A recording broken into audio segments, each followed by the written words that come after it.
Good morning from our world headquarters in New York. I'm Manus Cranny.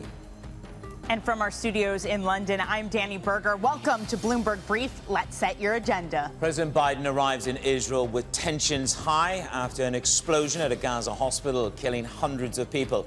Hamas and Israel trade blame.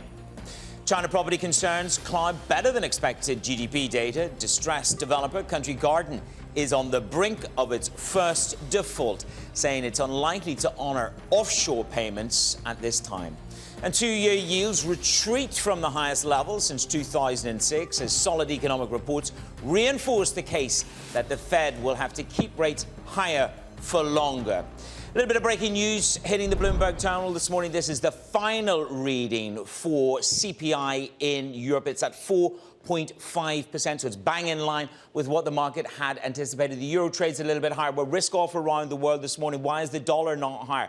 As Danny and I just said before we came to it's about positioning. There's extremely long dollar positions, no real reaction to the euro. But let me take you to a very immediate reaction in the bond markets. It is macro over the angst of the Middle East that is pervasive. Yes, the two-year yields, as you can see at the lower at the bottom of the screen, did hit the highest level since 2006. When you look at 10-year yields rising this morning, the rocket fuel that went onto that bond market yesterday, the vigilantes were inspired by those retail sales. 60% probability now of an additional rate hike from the Fed in January. That's not the way the playbook was supposed to go for the bond bulls. Again, all of the haven rally that you had in the UK gilt market is gone because of sticky and pernicious inflation. This is the issue for the US, for the UK, 6.7% on inflation. Again, 30% probability of another hike in November and a 60% probability of another hike in January. Oil is exploding on the upside. This is an immediate reaction to the tensions, the rising tensions as a result of the Gaza hospital blast. That is ratcheting everything up as Biden touches down in Israel. Novak, we've heard from the Deputy Prime Minister in Russia. It's too early to talk about a November OPEC decision. All of that, Danny, with solid GDP numbers from China, but that almost seems like an afterthought this morning. It does. And I mean, you have the likes of Goldman strategists, for example, saying that there is a risk to the equity rally from geopolitics, from the uncertainty. It's something we talked about when the attack first happened, when Hamas first attacked Israel. It's not gone away. And at the same time, Goldman also says that there's this potential for a fourth quarter pothole in growth. You add all of that together, it's difficult for equities. S&P down about 0.2%. Tech does even worse this morning, as it did yesterday with higher yields. European equities struggling for direction. We've been flipping back and forth between red and green. It's ASML earnings. Those orders were weak. That's helping to drag down the overall index. And Manus, you mentioned this. The China data, it was stronger, has growth bottom, but the equity market doesn't care. It cares about the issues over at Country Garden and property developers. I have a Bloomberg Intelligence Index of developers down at a 2009 low. And Manus, as you mentioned, the data has been strong. We had that strong retail sales data yesterday. The death of the consumer has been largely exaggerated. And we have, for example, Moynihan from Bank of America yesterday telling our David Weston that the Fed has done its job when it comes to consumers. There are cracks starting to show. The issue is, Manus, it's not showing up in the macro data yet, and it's challenging our assumptions that the consumer will eventually cave. Look, it is challenging the very core of that. The question is, do we just keep on spending until these savings run out? The phrase that has caught my ears in the past 48 hours is from the RBA, which Stephen Major talks about le tête peloton in terms of what they do in Australia is pervasive across central banking. They are saying that they have a low tolerance for this inflation. We are moving into phase 3 of inflation and phase 3 of central banking, Danny, which is the risk of pernicious inflation. So that's the real risk for the bond market. Yeah, and I think we have a board of the global bonds. You can see that impact. It's not just the U.S., it's not just the UK. As you mentioned, Manus, it's Australia. Yields moving there very decisively. And then also, at the same time, you have Japan needing to step in yet again with some unscheduled bond buying. This is a global bond market that is having to readjust. Yes, and we see that the tolerance from the Bank of Japan is fairly low when it comes to allowing that bond market to perhaps become a little bit more unleashed. Let's reset to our top story. The US President Joe Biden has landed, touched down, and met with the Israeli Prime Minister Benjamin Netanyahu hours after an explosion at a hospital in Gaza, killing hundreds. Joining us now from Tel Aviv is Oliver Crook on the ground. Oliver, good to have you with us again this morning. The significance of Biden touching down in the Middle East. What exactly is the mission? What will mission accomplished mean? Manus, if this was a difficult mission to accomplish yesterday, it is an almost impossible one to accomplish today after those images and after what we've heard overnight with the explosion at the hospital in Gaza. He was supposed to arrive here. He's in the building right now. He's meeting with Prime Minister Benjamin Netanyahu, Antony Blinken, and Israeli leadership. They arrived just a few minutes ago. Netanyahu was on the tarmac to greet him. Obviously, a very welcome sign here for the Israelis. If he had three missions here, the first is to support Israel, which has been everything that we've heard from everybody from the U.S. administration who has come here, including Chuck Schumer and 4 other senators who were in this very building just a few days ago.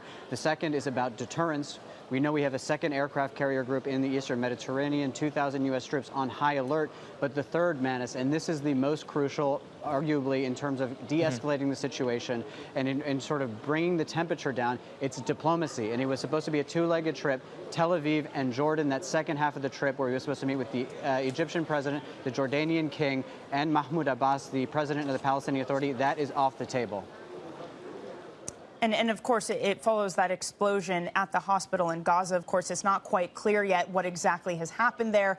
A lot of trading of blame. What is the latest on the ground with that, Oliver? So we know from the Palestinian health authorities that 500 at least were killed in the blast yesterday.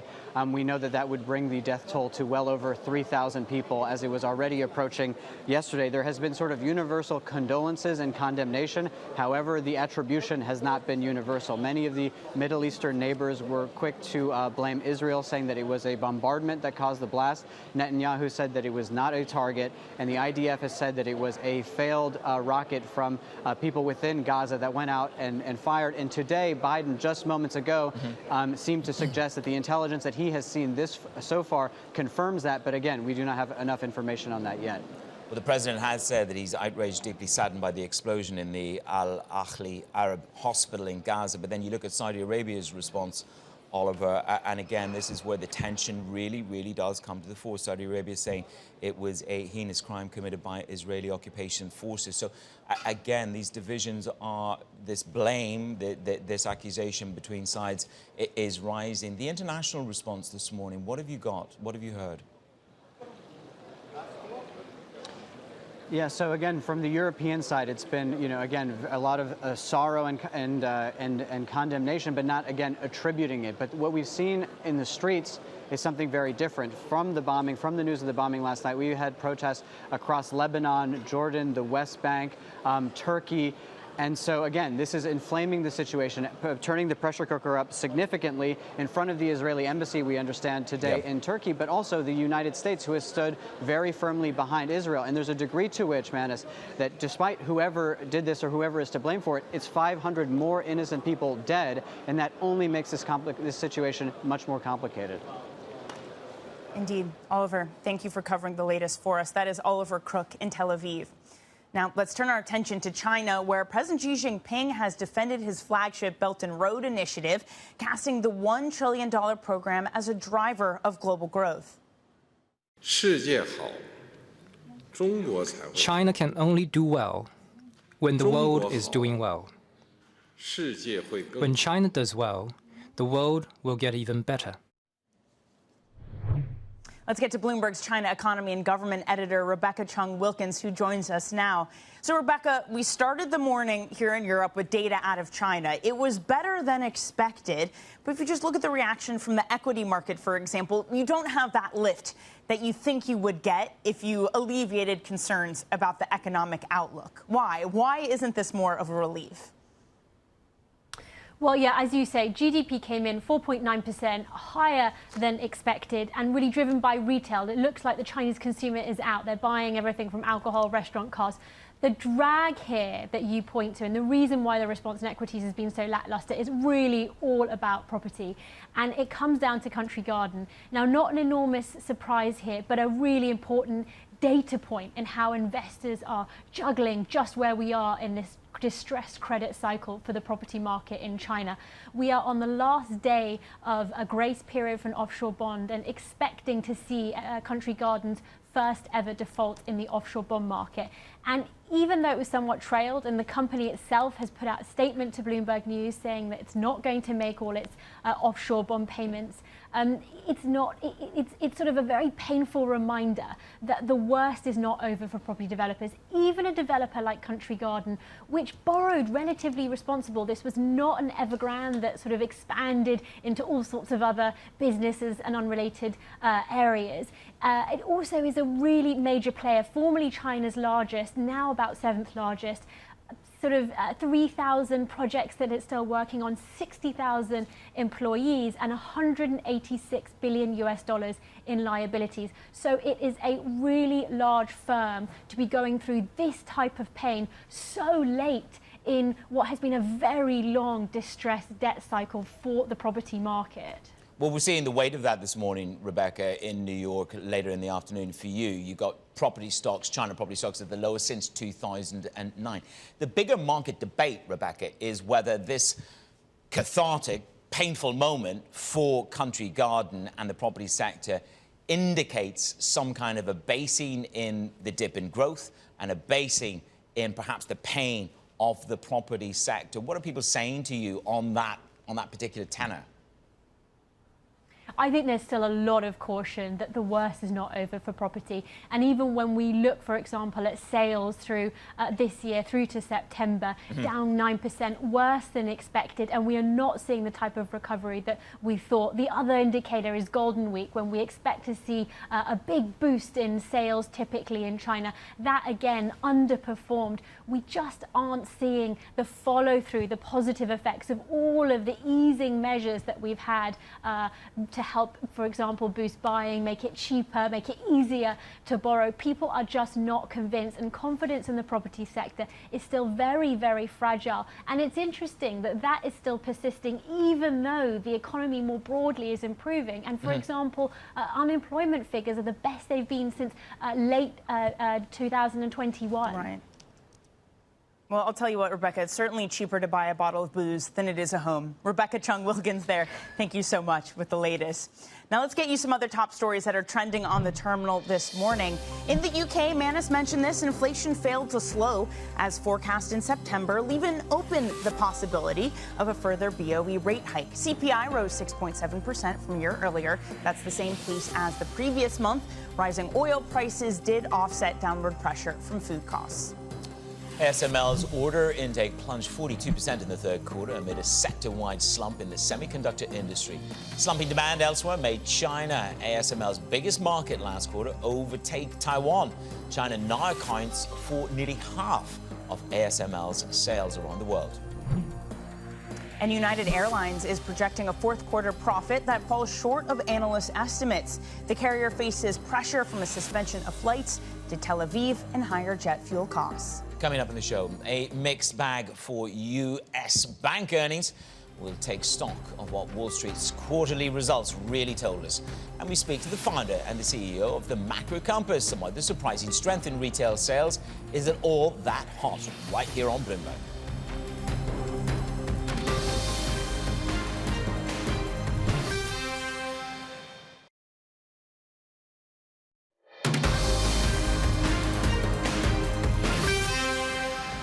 It's Bloomberg Brief. I'm Manus Cranny in New York. Danny Berger alongside me in London. 2 years popped and rocked yesterday. It was macro data which usurped the concerns about what's happening in the world. The highest rates since 2006 on the very short end of the U.S. curve. We have just retreated ever so slightly from that. Global bonds are having their moment, as it were. All of the haven bids have disappeared from most of these markets, especially in the UK as well. We have strong inflation. Let's take the concept of what happened yesterday and in the past 10 days to Alfonso Peccatiello, founder, CEO of the Macro Compass. So here we are. The bond markets are squarely back on macro over the geopolitical risk. The issue is this. Stephen Major, I had a coffee with him as he left the building the other morning. He said, man, it's 2013. It was higher for longer. That was forward guidance. Here we are. Nobody wants to say it. It's higher for shorter. But the data is not playing along with that game. So do you think we are going to push higher in rates for a short period of time? So basically, the way I see this is we're pretty much in a situation similar to 2007, when the Federal Reserve had hiked rates to 5.25%, and they stopped hiking for 15 months, basically. So they kept this higher for longer stance for a while, even though inflation was coming down. And today you have about 2/3 of the CPI basket, which is already annualizing close to the Fed target. It's already close to 2%. And then we have another third of the basket, which is mostly shelter and energy, which is really still printing higher. But overall, Manus, you have this stance from the Fed. They want to keep rates restrictive, even though inflation and economic growth slow down. What that does is it mechanically makes policy tighter. If you keep the same level of nominal Fed funds while real growth and inflation are coming down, you are mechanically applying a tighter policy. The Fed wants that. They want to do that. The problem is, do they manage to find the right equilibrium by keeping that policy tight while the economy slows down without breaking something? That's the real question. Alfonso, I mean, on a bigger picture level, you point this out in your work that we're in for more volatility when it comes to inflation from here on out. We've seen the reaction in bonds. Bonds are not that port in the storm when the shock is coming from inflation. What does that mean then for asset allocation? Where do bonds belong in a portfolio when things like 60-40 and risk parity relied on the decade of a bond bull market? This is a great question, and I think this should be at the forefront of every asset allocator in the world as a topic, because the 60-40 is based on the fact that there is a negative correlation between bonds and equities, which is true when two conditions are met. When core inflation is 2.5% or below, then historically you have a negative correlation, and when the volatility, so the uncertainty around inflation is pretty low, you can rely on this correlation. Today, you have neither of both, Danny, and I'd say over the next 10 years, you are not going to have inflation being predictably around 1.5% because of many factors. We can talk about demographics or the change in politics or the net zero transition, the fiscal deficits. You are going to have inflation volatility. So bonds still will serve you very well when the volatility moves to the left tail of the distribution and you're going to have strong disinflation.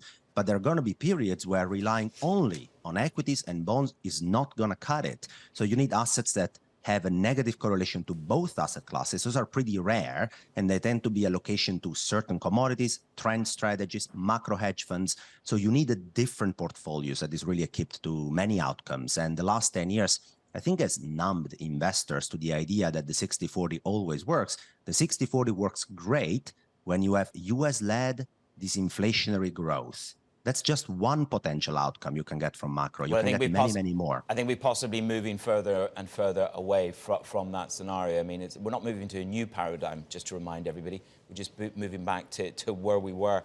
What breaks first? And the reason why I ask you that, lots of people have come on the show.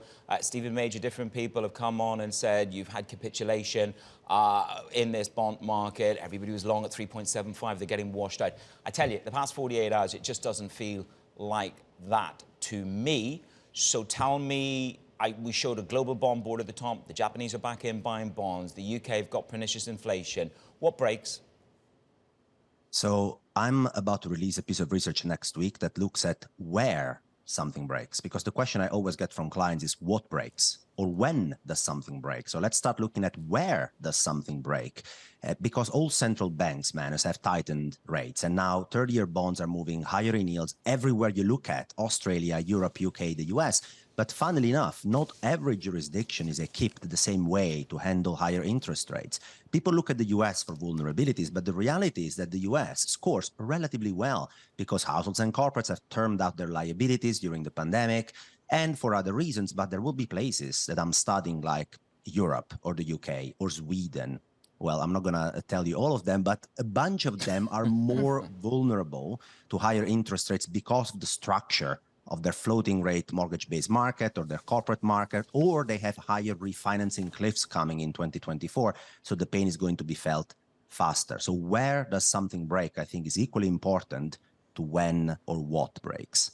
Okay, time has ticked down, and we didn't get to, but I will leave our audience with this view. You think the ECB cuts to 1% or below by 2025. So go figure on where you think something's going to break. Alfonso, time ticked against us, but we'll have you back soon. Alfonso Peccatiello, Macro Compass, his views on the breaking, the timing of the breaking and where it breaks in global bond markets. From New York and London, good morning.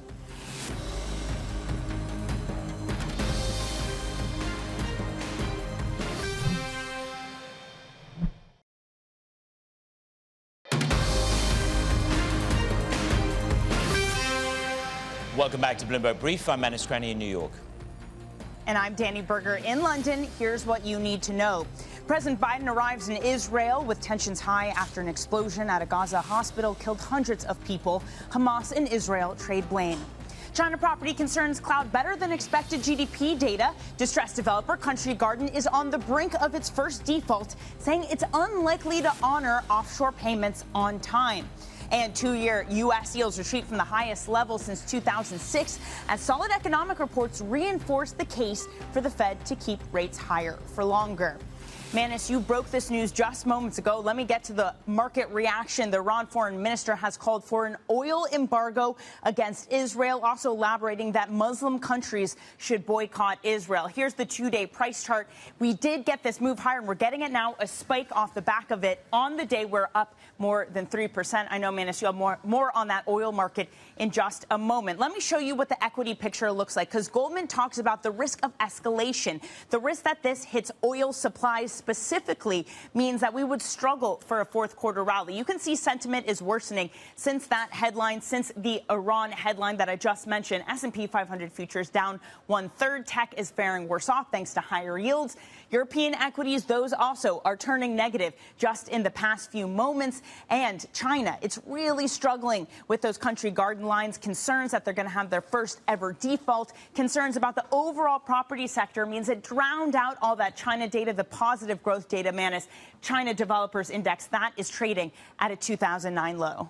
And there's no doubt about it, Danny, where we are with yields. Yields have been rising over the past 24 hours. You've got two-year paper in the U.S., the highest since 2006. We've got rising yields this morning. Again, the retail sales bolstering the case that the Fed may have to go again. We've just had a conversation with the Macro Compass. Yields are up this morning on 10-year paper. That it goes back to 2007, where perhaps the Fed does one more and then goes into this pause for 15 months. What is higher for longer?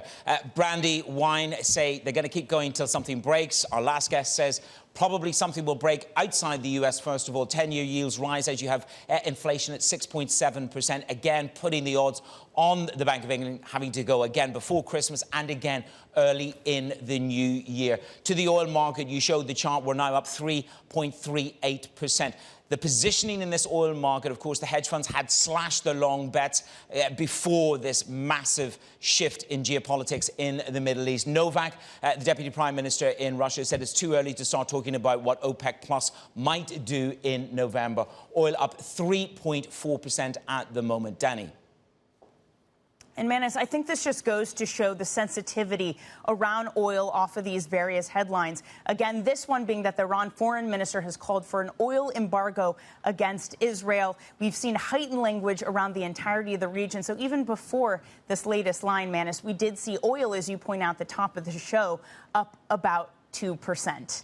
Yeah, so that's the velocity of the oil market in the past 30 minutes, and the blame and the recriminations from both sides is mounting in terms of the hospital with hundreds dead in Gaza. So you are just seeing these tensions mount literally 30 minutes after Joe Biden touched down on the ground in Israel. Danny.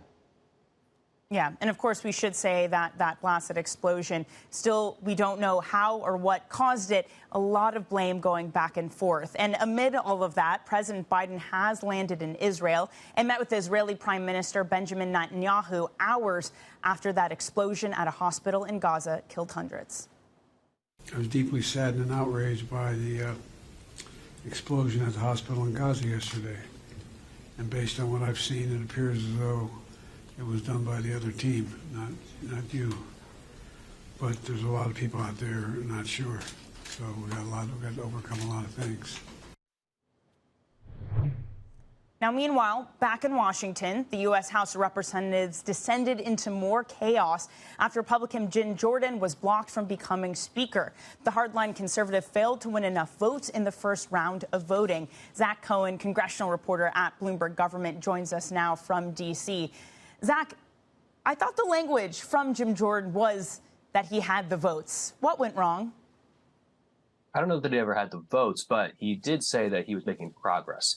And certainly yesterday's vote was something of a blow to his bid for the speakership of the U.S. House after Kevin McCarthy was ousted on October 3rd. He and other supporters of his bid had been estimating that he had, maybe 8 or 10 holdouts to his speaker bid, and then went to the floor yesterday and had 20 people who voted against him, either voted for McCarthy, who was previously in that job, or House Majority Leader Steve Scalise, who had previously been nominated for the job in an internal Republican caucus vote. And now they'll go to the floor again sometime at around 11 a.m. Eastern time in the U.S. To once again try to get Jordan over the finish line.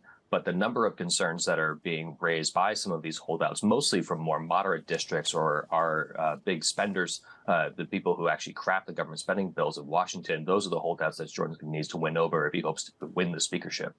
Zach, good day to you. I mean, the numbers, in the end of the day, 20 voted against him. 6 of them voted for McCarthy, according to our story. The question that goes through my mind is, what does he need to do to win 16 of those over? What does he need to give? What will be the touch point that will convert 16 to his ticket? And you're right on the math there. Because of the House Republican majority is so narrow, Jordan can only afford to lose 4 votes.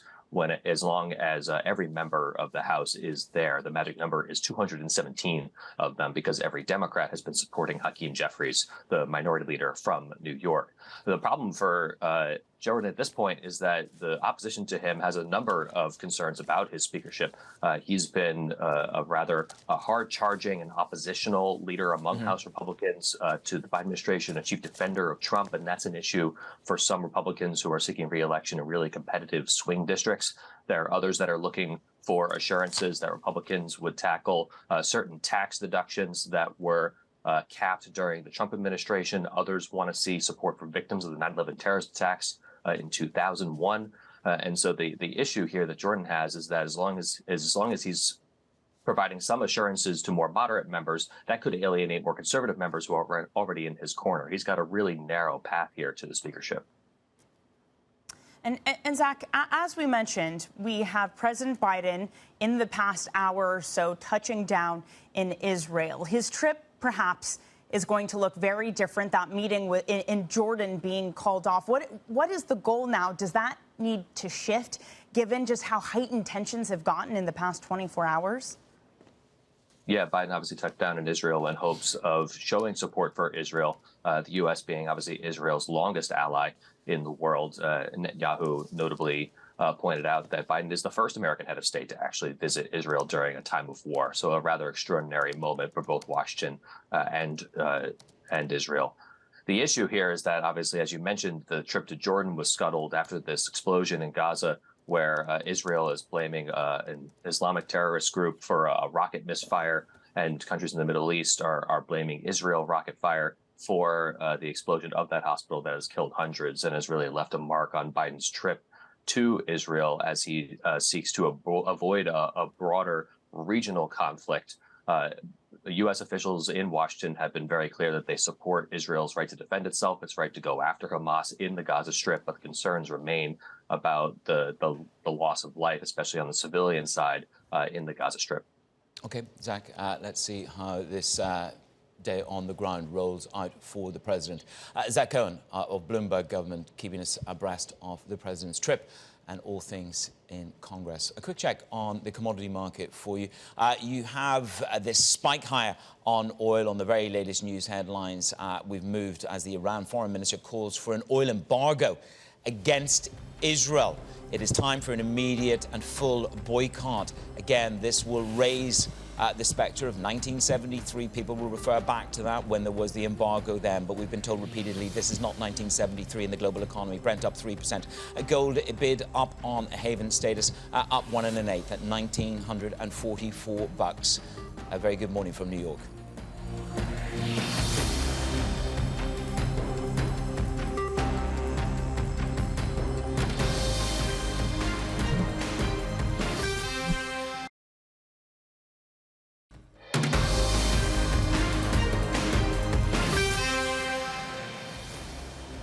This is Bloomberg Brief. I'm Danny Berger in London alongside Manish Cranny in New York. Manish, we had shares of Bank of America jumping yesterday after the lender topped estimates in both trading and net interest income. It's been reaping the benefits of the Fed hiking rates. Bloomberg's David Weston spoke to the CEO, Brian Moynihan.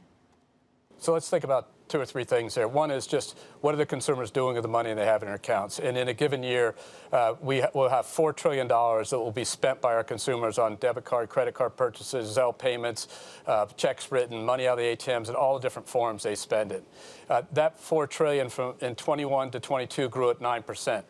Year to date, for the first 4 or 5 months of the year, I would have been telling you in the second quarter, it's still growing strong at like 8%. It's now down to 4 to 5% in the year to date, and about 4.5% in the month of September, and in the month of October, consistent with that. The consumer has been slowing down their spending because interest rates take a toll, because as rates went up on their floating rate loans, their home equity loans, or other things that float, credit cards, or frankly, new car purchases, the rates are higher. Though there are mortgages getting done, those rates are higher. That slows down the restart of student loans. All those slow down their ability to spend on other things. They have to shift spending around. And on top of that, frankly, they're looking ahead, saying, hey, I hear things are going to be bouncing around a little bit.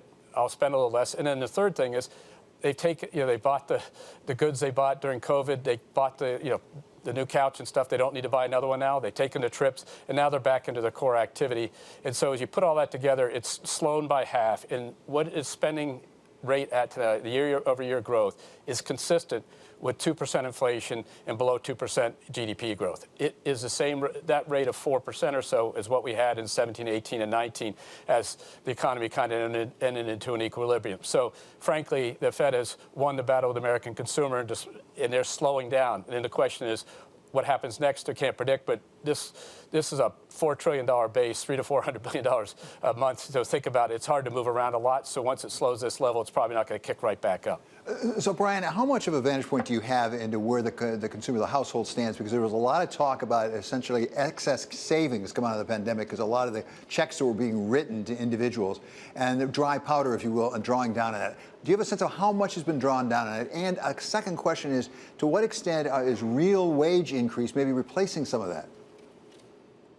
Well, that's the thing. So if you look, inflation's tough, especially on median income households in terms of goods and services.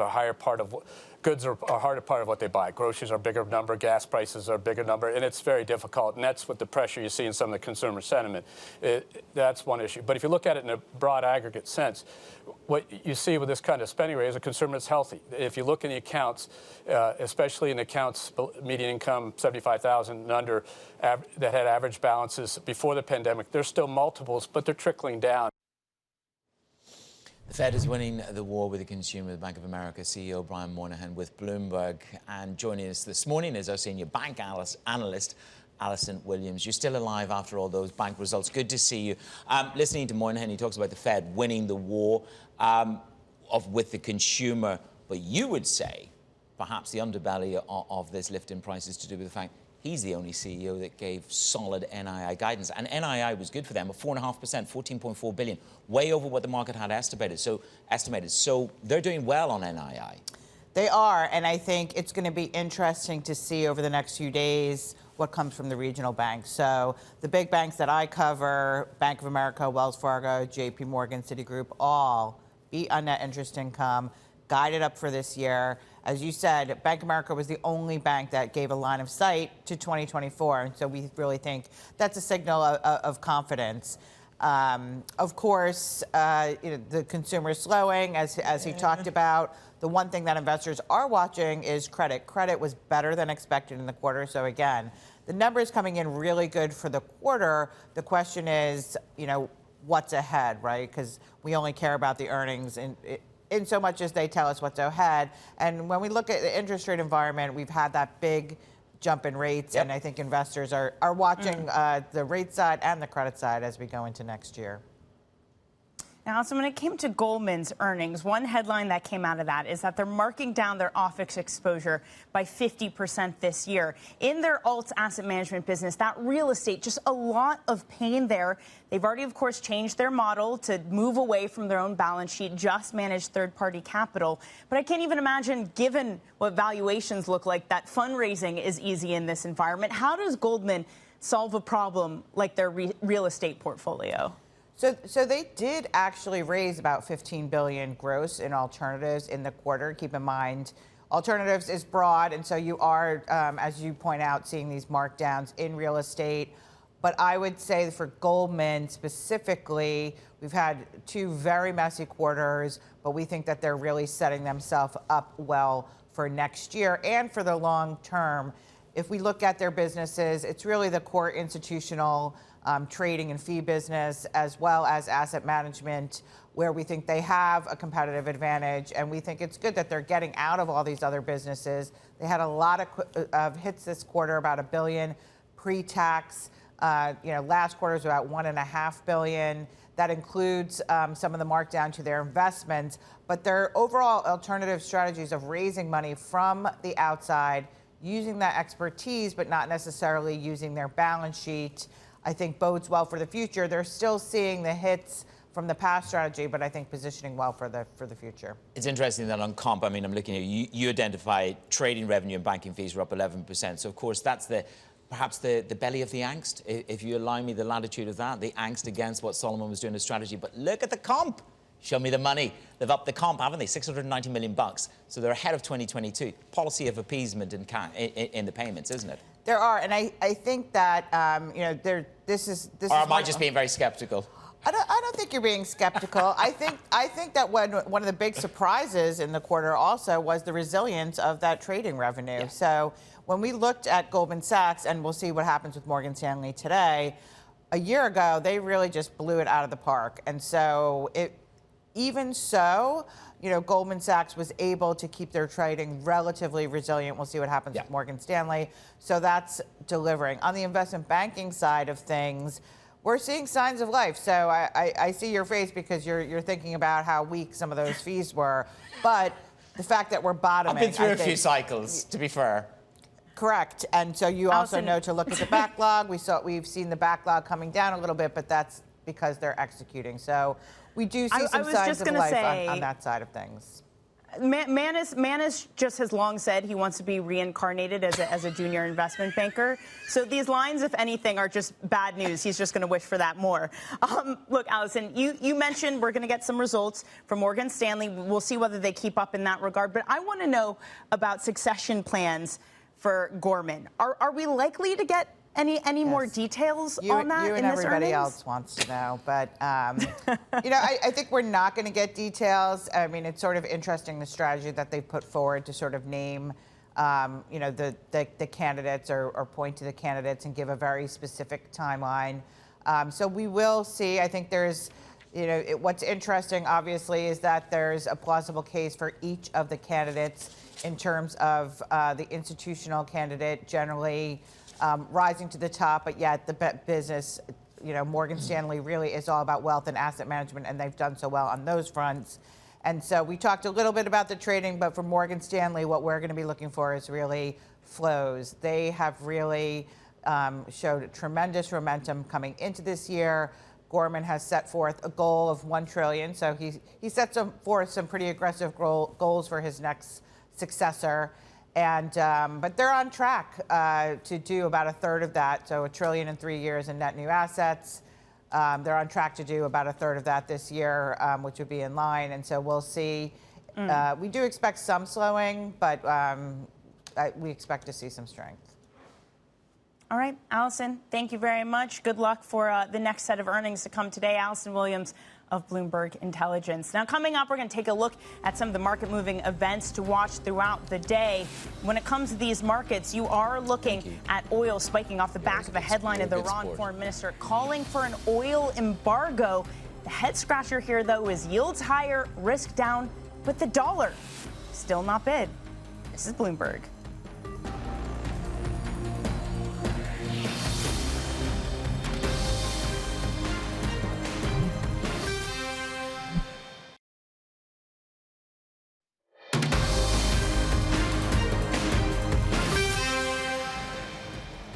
Welcome back to Bloomberg Brief. I'm Danny Berger in London alongside Manus Cranny in New York.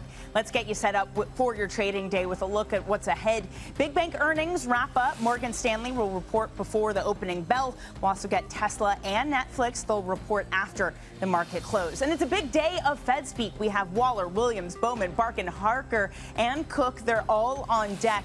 Plus, we're going to be getting the Fed Beige Book at 2 p.m. Eastern. U.S. housing starts and building permits. That data will come at 8:30 a.m. And another round of House Speaker vote that is scheduled for 11 a.m. Manus. Okay, we've got some eyes down on the earnings sheet. We've just talked about banks with Allison. Morgan Stanley, their earnings will hit the tape before the bell. Tesla and Netflix, it's going to be interesting to see. Third quarter for Tesla, just how much have those price cuts? We've done them several times, Danny. We're looking for a gross margin of 19% to come in on Tesla, and they will, of course, come after the market close. And you've got Netflix as well. Are you sharing your password on Netflix? That's the question that I have for you. This is your truth and reconciliation moment to the CEO. I am. Oh. I am, and it makes me feel like a child. Like I'm too old to be on my parents' Netflix plan. But you know, at Netflix, maybe they'll push this ad-supported plan on me. I know that's going to be the concentration for this earnings plan. But do you, Manus Cranny, have your own Netflix account? I have my own Netflix account, and I may be guilty, perhaps, possibly, of sharing the password with somebody. But that will all come to an end now that I've moved. Not with me. No, not with you. Let's just reset. I mean, we've been speaking for 55 minutes, and in those 55 minutes, there's been some quite significant shifts. Biden is in Israel, and of course, the oil market has really moved on the Iranian foreign minister calls. Danny. Yeah, the Iranian foreign minister calling for an embargo of oil on Israel. You can see it popped higher. It goes above 3%. Just on the very far side of your screen there. But, Manus, you look at this overall market. OK, you have oil moving higher on geopolitical angst. Yep. Risk is selling off. Yields are still popping higher. The dollar is just frozen in time. We're not getting that haven bid you usually would expect. Yeah, I mean, the positioning is very, very long. We're trying to, it depends what context you want to put around it. Speaking to one FX strategist at the moment on IB, he just said, well, it's off smalls, but, it's not exactly a huge move. Oil is the mover, as growth is not so bad in China at 4.9%. Novak says it's too early to talk about what to do at the November meeting. That's it for Bloomberg Brief. Surveillance is right ahead.